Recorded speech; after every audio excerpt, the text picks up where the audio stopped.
vu Michel et Augustin, j'étais ravie de voir son fondateur, mais on peut penser aussi à Price Minister, à Dailymotion, à Pixmania, à Smartbox ou encore à Nux. L'enjeu aujourd'hui, c'est de franchir une nouvelle étape pour que tous les étudiants de l'enseignement supérieur aient accès à cette expérience passionnante qui est une formation à l'entrepreneuriat. Ce que je veux que vous sachiez, c'est qu'avec les pôles de recherche et d'enseignement supérieur, qui sont des alliances entre universités et grandes écoles, nous disposons désormais d'un atout formidable pour y arriver, et pour plusieurs raisons. D'abord parce que c'est au niveau de ces pôles, qui, je le répète, vont rassembler à la fois les grandes écoles et les universités, que vous pourrez le mieux rencontrer des scientifiques dans tous les domaines. Parce que si vous êtes des étudiants en management, vous avez peut-être besoin, pour créer votre entreprise, de trouver une idée. Et cette idée, elle vous viendra peut-être d'un scientifique que vous aurez croisé à la cantine, dans une bibliothèque. Elle vous viendra peut-être d'un étudiant de sciences humaines qui, lui, aura pensé la sociologie contemporaine. Donc il faut que vous vous rencontriez. Et les compétences de management ou les compétences d'entrepreneur doivent rencontrer des idées scientifiques, des idées neuves, de l'innovation. Alors, grâce aux presses, les universités et les grandes écoles, les incubateurs et les réseaux d'entrepreneurs peuvent en outre développer des outils communs pour généraliser les meilleures pratiques et confronter les étudiants à un environnement pluridisciplinaire, source de grande richesse. C'est pour ça que, je le souhaite, vous le savez, monsieur le directeur, monsieur le président, les écoles de commerce, et le SCP en particulier, pourraient rejoindre le Presse parisien. HEC a rejoint le Presse ParisTech, mais aujourd'hui, les universités parisiennes doivent elles aussi se structurer. Enfin, je suis convaincue que l'accompagnement des étudiants doit commencer sur les lieux mêmes où s'acquièrent les savoirs. Nos futurs entrepreneurs ont besoin d'une solide culture de gestion, une solide culture en droit, une solide culture en économie pour affronter la réalité de l'entreprise, et personne n'est mieux placé que l'enseignement supérieur pour leur apporter ces compétences.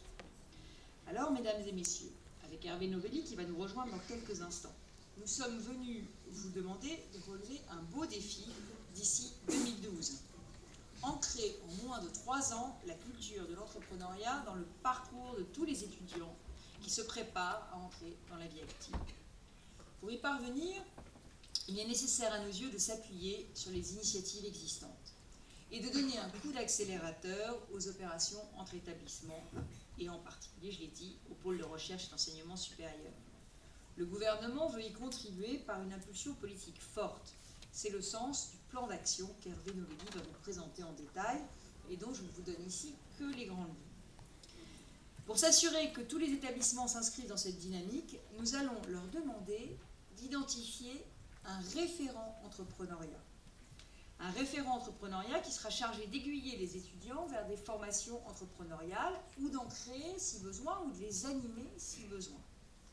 Nous avons fait un sondage cette semaine et ce sondage nous a appris bien des choses, et notamment que seulement 21% des étudiants à l'université pensent qu'ils seront formés à l'entrepreneuriat. 21% des étudiants à l'université contre 68% dans les grandes écoles. Alors, pour soutenir les coopérations entre établissements, je souhaite aussi lancer un appel à projet. Un appel à projet qui va être doté de 2 millions d'euros.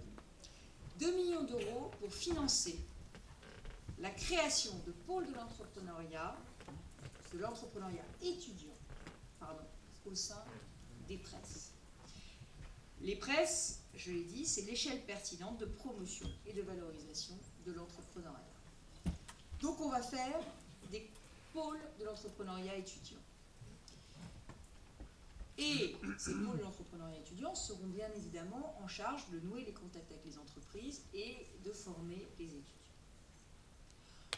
Pour assurer chaque année la détection de nouveaux talents dans tous les établissements, nous renforcerons le concours national des créateurs étudiants qui s'appelle Innovons Ensemble.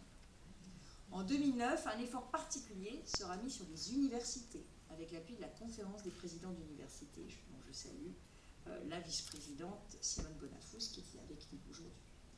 Pour renforcer les opportunités de contact entre entreprises et étudiants, enfin, nous soutiendrons la création de junior entreprises dans chaque université, avec le soutien de la Confédération nationale des juniors entreprises.